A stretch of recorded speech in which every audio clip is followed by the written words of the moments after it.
Hi guys, we are here today with our second podcast with Dream Big, and it was real surprise. We are not expecting to do this, but it was so cool that I said we need to do.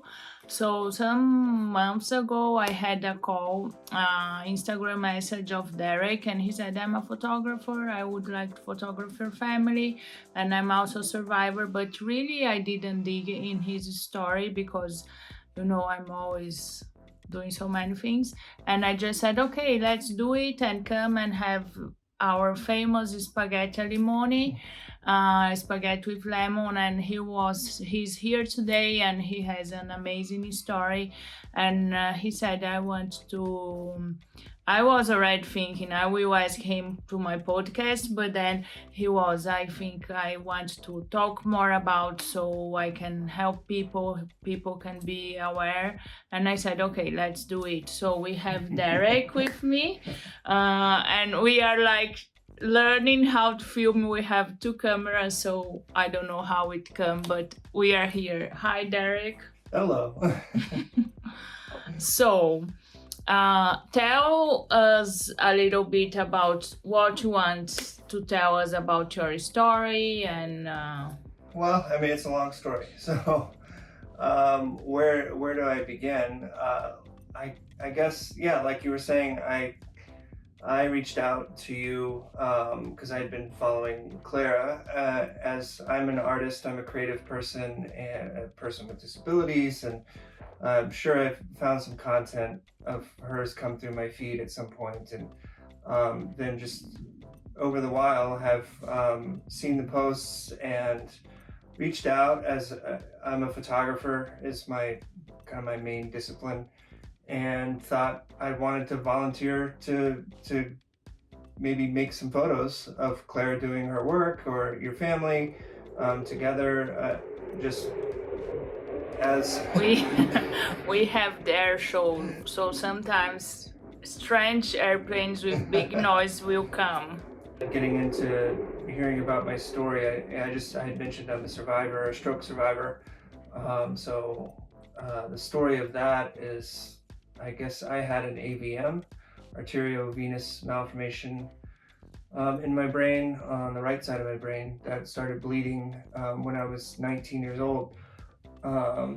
And so that was 21, 22 years ago. I'm 41, going on 42 now. And I've had a long journey of just kind of rebuilding my life as a kid, going through that, and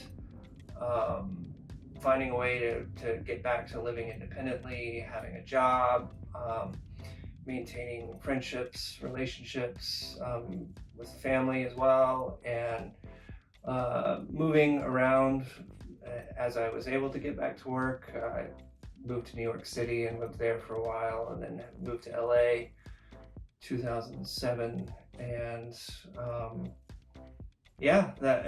that's kind of in general where I kind of came from. But I guess in terms of who I am as a person with disabilities and the kinds of things I've had to kind of overcome that have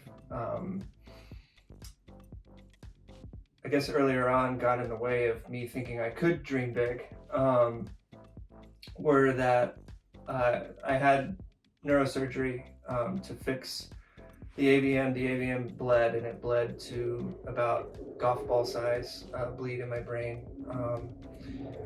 And I lost some vision from that, so I'm visually impaired. You wouldn't think you'd become a photographer being visually impaired, but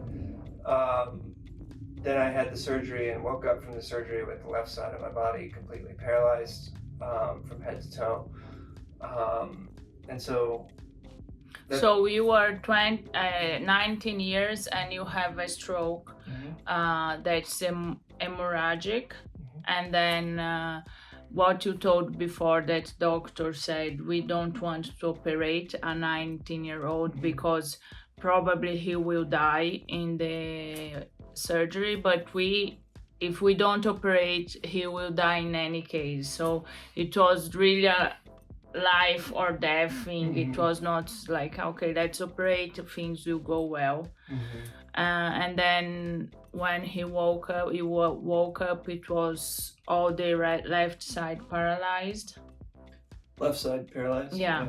So from 19, and he said to me that he had a job and as developer, and he was doing like money. He was living by himself with 17 years, so it was a big life changing.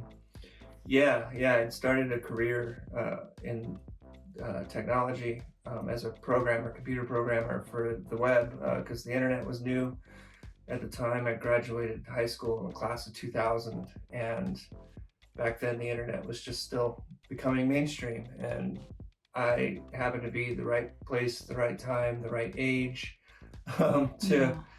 where every company on the planet needed a website. And I, right out of high school, started working in the web. And at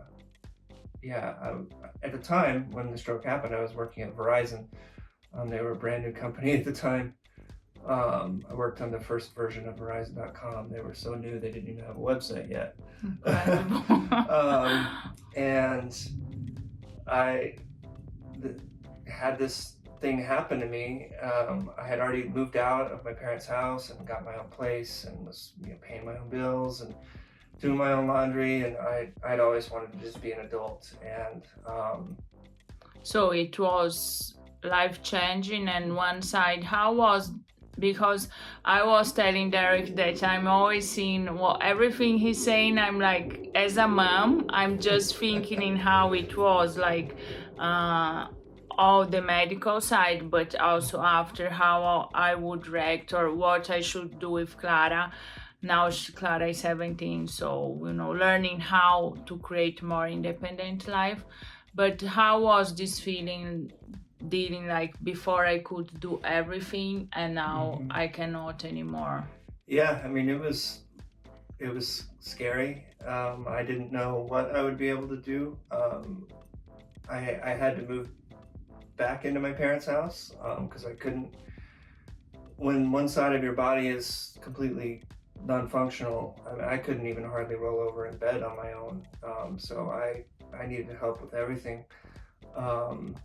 And so I had to move back in after I had made this amazing exit into my career. It was just kind of ripped back away from me, and it was kind of devastating for sure. And then to just have to rely on somebody, feeling like I'm a kid again, to have my parents help me go to the bathroom and put my clothes on and go shower and tie my shoes and brush my teeth, everything, make food, even just get out of bed and into the living room to sit and watch some TV, required help.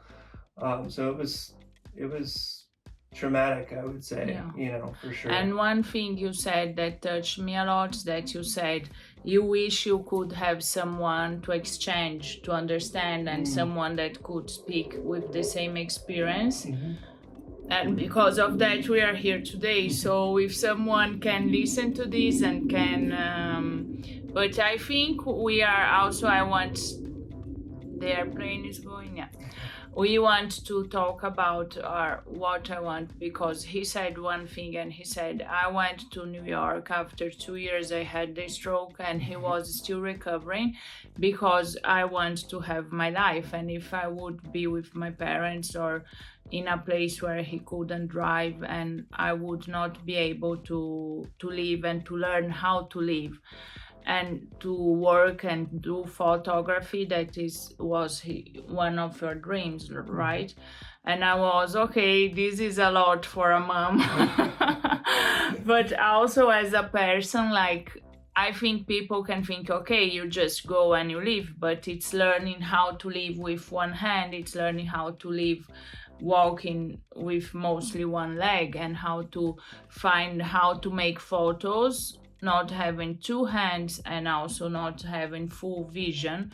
And how is this experience? Fortunately, I'd met some new people in the community in person, but like you were saying, there wasn't an online community that existed at the time.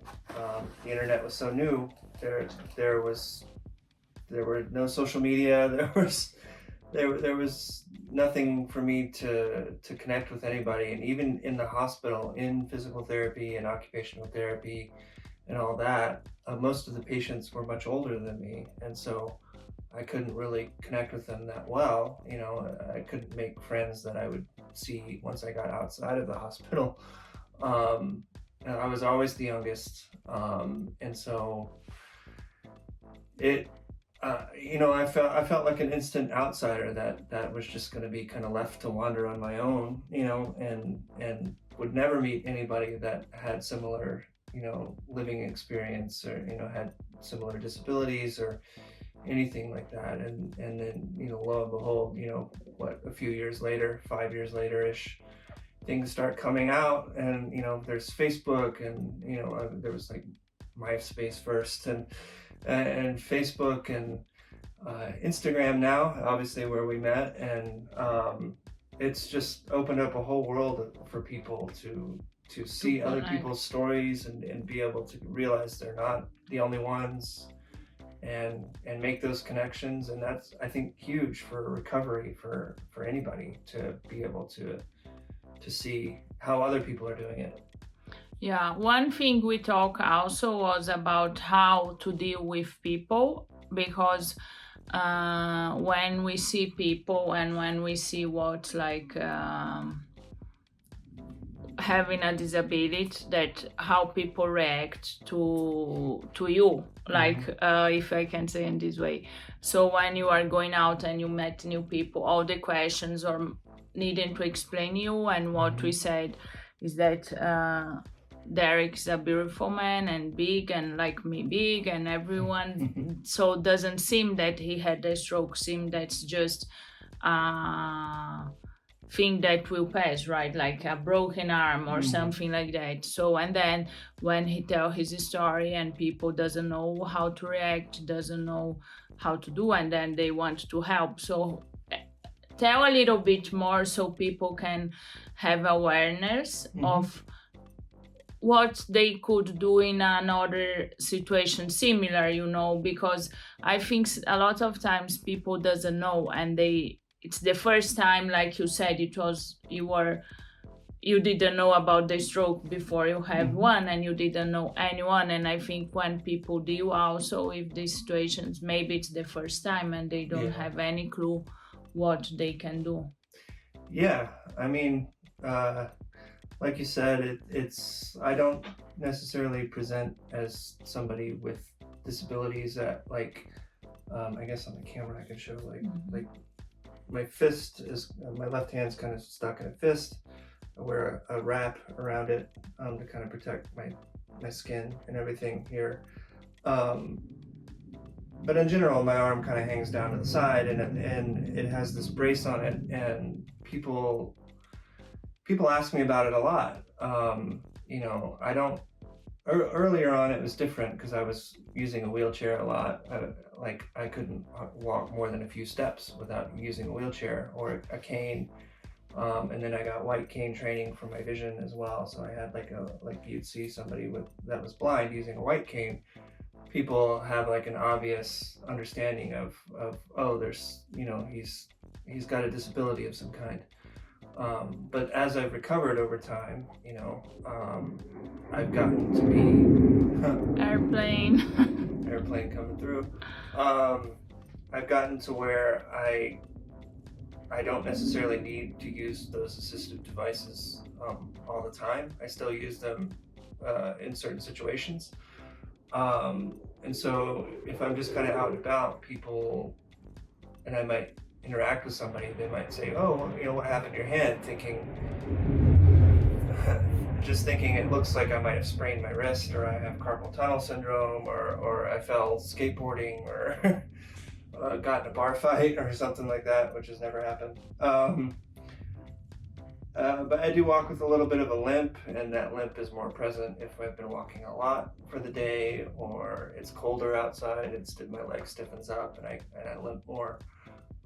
Those kinds of things, and I mean, the community at large has varying answers for this, like what's right and what's wrong, and what should you say and shouldn't say, and I guess because I was so young and it didn't feel like I could do anything about it or say anything about it or have an opinion about it. I didn't know what to think because I didn't have any resources and I didn't know anybody else. I just kind of accepted that people were going to be curious and like interested and yeah, you know, if you see somebody with a cast, it looks like they broke their arm.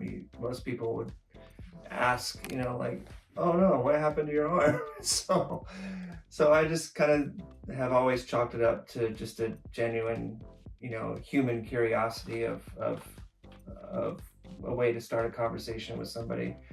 But you know, and other times I'm in my wheelchair, you know, and people will ask me, you know, how did you end up in a wheelchair? You're so young. And my perspective has always been that, like, well, I do have a story to tell, and I am proud of the story. I'm proud to be a stroke survivor and proud to be a person with disabilities, and I try to look at it as an opportunity because most people have not met somebody like me. This is a nice way to think. Yeah, and it's not always easy. Yeah, I know. It's not always the first way I want to react, especially if they say it in a particular tone or whatever, you know. And that's the thing that I would tell people to be mindful about is to just be genuine and you know, be careful about how your tone and the situation, and you know, like we talked about, you don't just start pushing somebody in their wheelchair just because it looks like they are going too slow or they are struggling to get up a curb cut or something. You should always, you know, offer to help, and you know. Yeah, in Italy we have a lot of elderly people, especially in one place where we lived, and we always assume they need help, and it's the same. And you know, Italian old ladies, they are really tough, so they in the supermarket we would say, I can help, and they say no, sure not, no. So we are like, I'm almost helping, and they say, no, I can do by myself, okay? Yeah, and I mean, and then the thing to do with that is to respect that they've said no, right? Yeah. And just let them do it. It's difficult also to respect sometimes because maybe you see the other like struggling, but it's a struggling that they know how to handle. But for us, it's not. Even with Clara, we talked about like sometimes we want to do things and we are late and we need to do, so we just assume that she needs help and we will help, and sometimes she says, I don't want your help, just wait. And also this thing of going the pace of the others, like sometimes takes more time to walk, sometimes takes more time maybe in your case to see or to arrange the camera, and we just need to be patient. Yeah, well, that's also just from my own internal perspective. It's slowed me down, you know. And I guess there can be good things and bad things about that, but it has taught me a lot of patience. That you know, I know that anything that I'm going to have to do, I'm probably not going to do it at the same pace as what somebody would normally expect of the average person.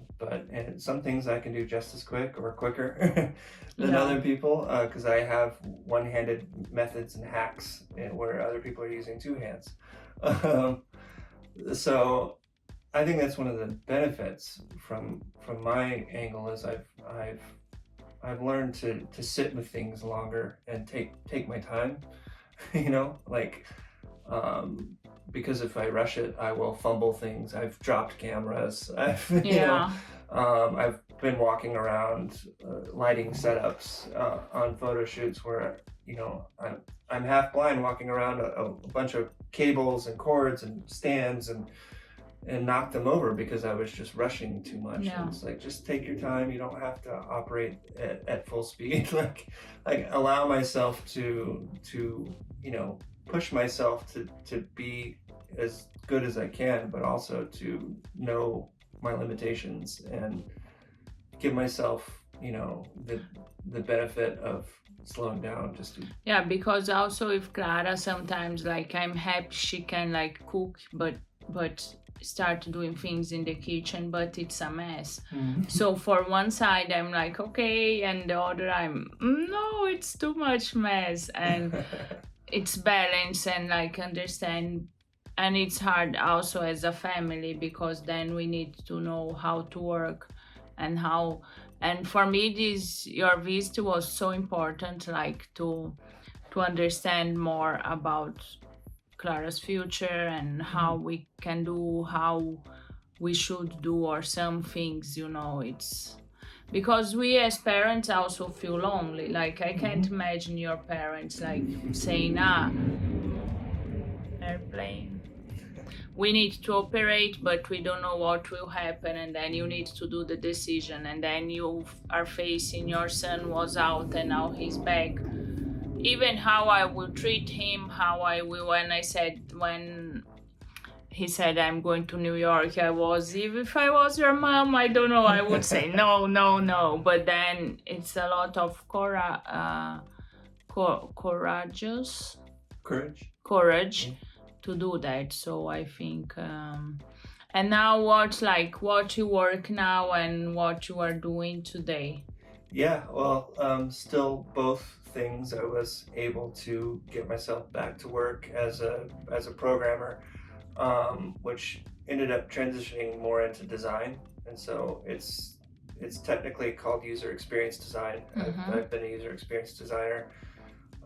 So maybe you can check our website that has a lot of visits and a low conversion rate. Okay, yeah. That's the kind of thing that I would be involved in. Yeah. But I mean, that was my biggest thing coming out of moving to New York, and I'll go into a little bit of a tangent here just to give a little more color around the parents thing. My parents were not thrilled at the idea of me moving to New York, but all the credit in the world to them for realizing that they couldn't stop me or shouldn't stop me, because I needed to start my life over. And so it's funny because I do kind of celebrate two birthdays, my birthday, and then the day of my surgery, which was October 16th. We can do a part soon. It's coming up. Yeah. That's like my second birthday to me, because I woke up from that surgery a completely different person with a totally new journey for life. And they knew that I had to move forward in a big way, and I needed that challenge, and I couldn't keep living with them, and I needed to be somewhere where I didn't need to drive, because I wasn't able to drive at the time. I can now. That's another story. But I went and moved to New York and started working again, and this was 2 years after my surgery. So I was starting to walk again. I was still walking with a cane. Did you fly alone, or they came with you to just set? I flew alone, yeah. Oh, it's always more like clap my hands to them and to you, because I can't remember exactly. I think I took a bus to the airport, something like that. I'd have to dig back into my memories, but I had to do it. I knew I had to like pull myself up, and I knew it was going to take my own willpower to kind of move forward. And it wasn't, going to be a doctor or, and all the credit in the world to my doctors as well. My physical therapist, my occupational therapist, they were all amazing. I love them. I had such a great experience in the hospitals and in the centers, the facilities, the outpatient centers and stuff like that for that. But I got to a certain point where I knew the next steps are on me. I have to do this. Yeah. And I took I took a very, hands-on, like, everybody just let me go do this. And I got to New York and I started working right away, and it took time for me to get better at it. I had to learn how to type one-handed. Yeah. I type one hand. I type as fast as somebody with two now. Took me pretty much a decade to get good at it, like really good at it, because those first few jobs I was too slow. I was not up to speed with being able to keep And up. do the people that hire you, they need, like, you told about the thing and they were patients, or you need to do like more to prove, you know what I mean? Early on, I didn't say anything. I would just say something even to the effect of, oh yeah, I messed up my hand, not a big Okay. deal. I wouldn't tell them. Now it's totally different. So you would just do much more to do the same, like to Yeah. be able to keep with others or with Yeah, what they expected. I would do work on the weekends. I would do work late at night. I would go home and keep working on it because I didn't get enough done at work for the day. I had to do what I had to do to keep a job, but then, yeah, over time, I got better and better at it, quicker and quicker. I learned more how to do it all one-handed and half blind, because even computer work half blind is hard, especially moving into design instead of just programming. In that time, which pro softwares you would use? At the time, it was Like mostly CorelDRAW? like Photoshop and Illustrator. Okay, all right. Because I did college in graphic design. Oh, okay, yeah. And I finished in 2003.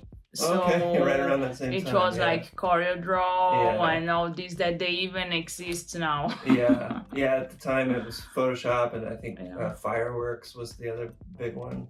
We are speaking about the work, right? So Right, how right. it's the work and how but now when you go to do a job, do you always tell about it, or just if they question? Or Well, when I apply for jobs through like the standard American job application process, and most of them have questions where they ask if you have a disability. I do indicate that I do have a disability. It doesn't ask you to tell you what it is. do you think this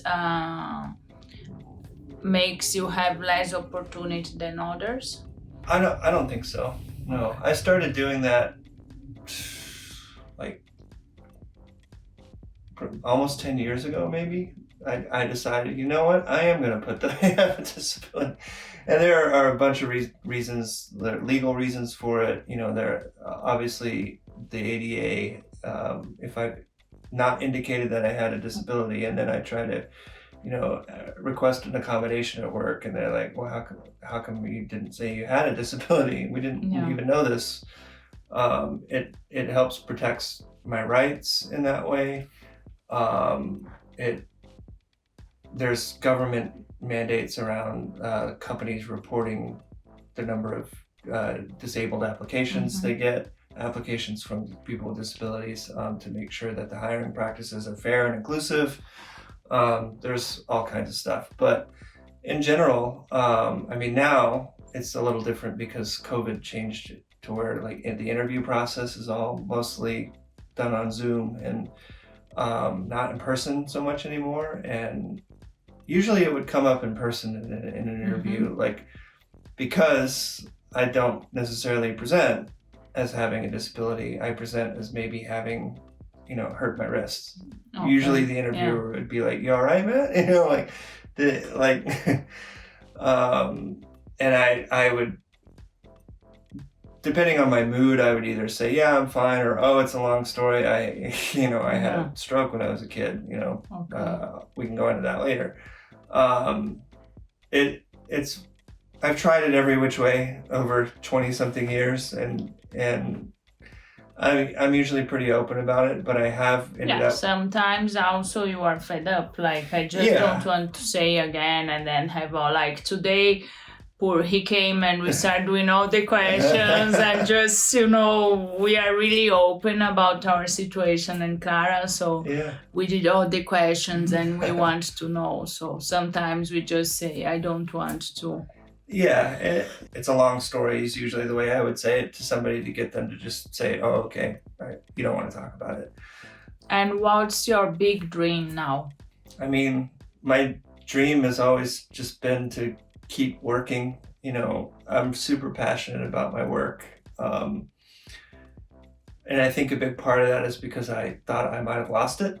I thought I might never work again this way. Not take for granted what we have, because it's so easy to take for granted and it's so easy to just complain about what we are living and not seeing the blessings we have. Mm-hmm. And I think it's a great thing you said.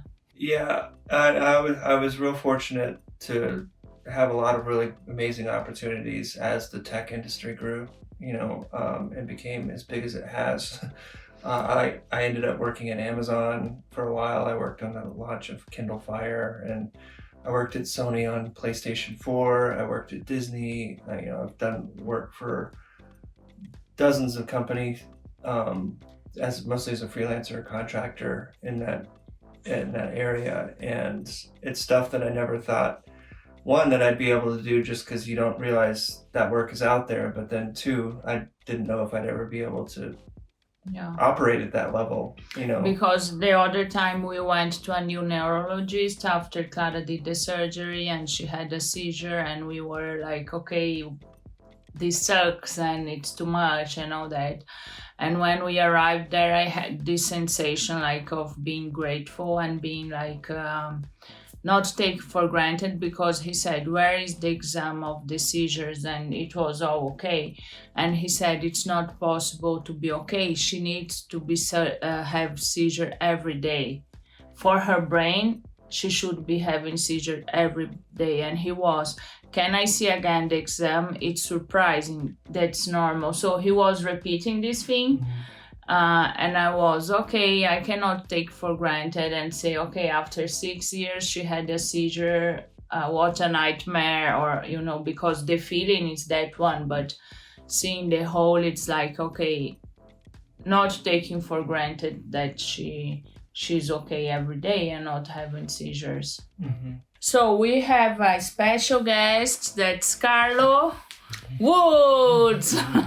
And we need to be always squeezed in because we are still working in our studio, and otherwise we can't have all in one.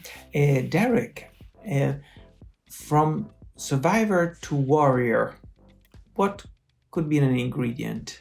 I guess belief, like having a belief that there is a way. Where there's a will, there's a way, and it's a practice. I kind of have always chalked it up to kind of like a meditation practice, where I tell people that I have to spend very dedicated time pushing myself and getting myself into a zone where kind of psyching myself into, I can do this, I know how to do this, it's going to be hard, it's not going to be easy, but if I take my time and give it my best effort, then I'm going to find a way. Whether it's the right way the first time or the 100th time, I'll find a way. And so there's that for sure. And then I think one of the things I've always told some of the kids I've worked with and some of their families is just thriving on being challenged.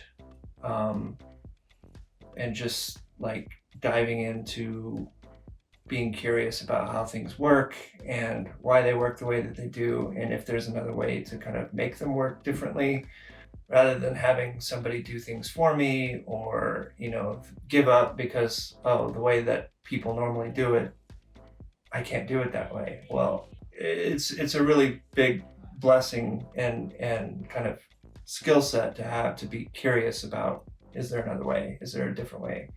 Maybe there's even a better way, I do things all very differently one-handed, and some people have seen me do it one-handed and been like, why don't I do it that way?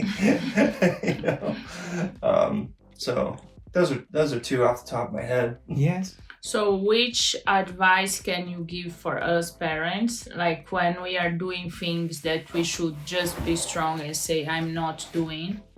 I always say, especially Clara, know if she start change herself every day, in the 10th time will be better, the 20th time better yet, but sometimes it's difficult, or because I'm sorry to see her suffering or her struggles, or we are late or something, like, or she just complain and I'm like, I don't want it to hear anymore. So what's the advice for us?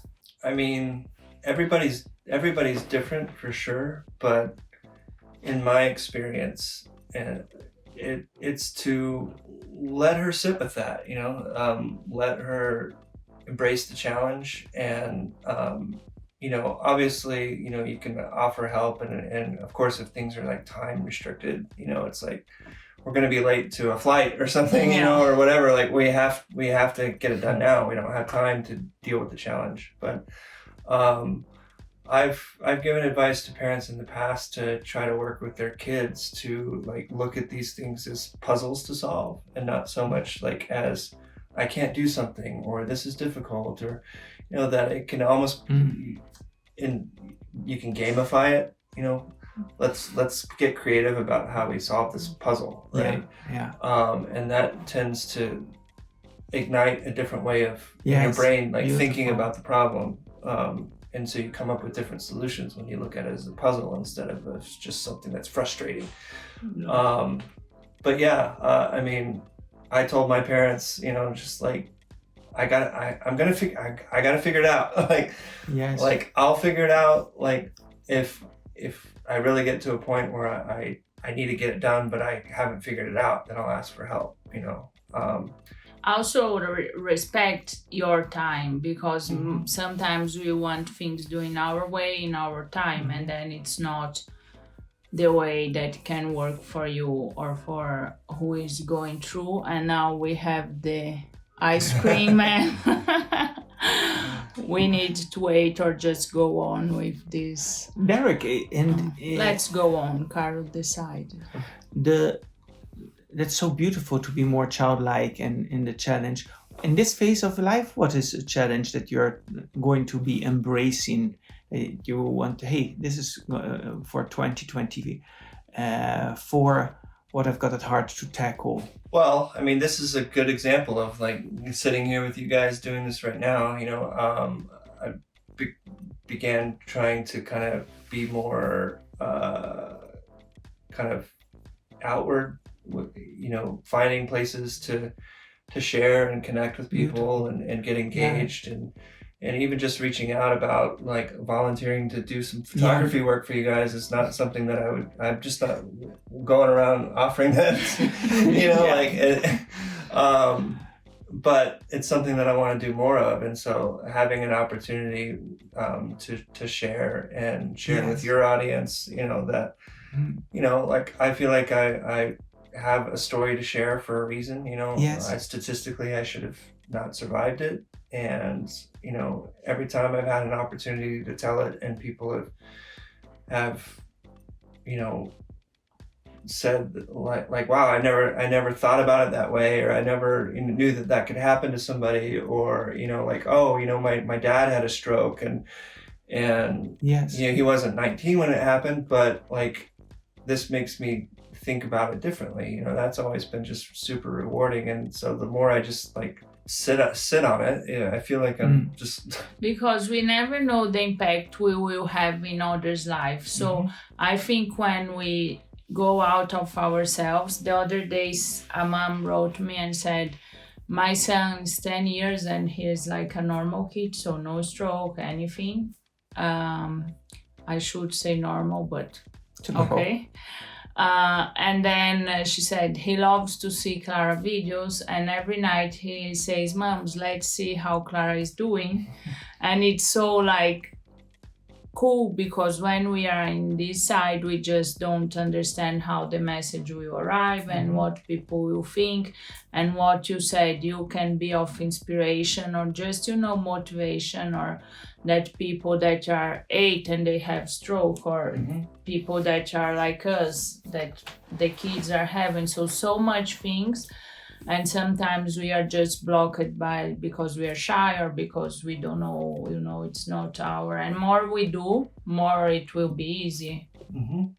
Definitely, yeah. And I've even helped people who I've seen struggling at like the grocery store to like with a broken arm. Like I knew they just had a broken arm, but it's a temporary disability. But I'm like, I can show you a way to do that one-handed.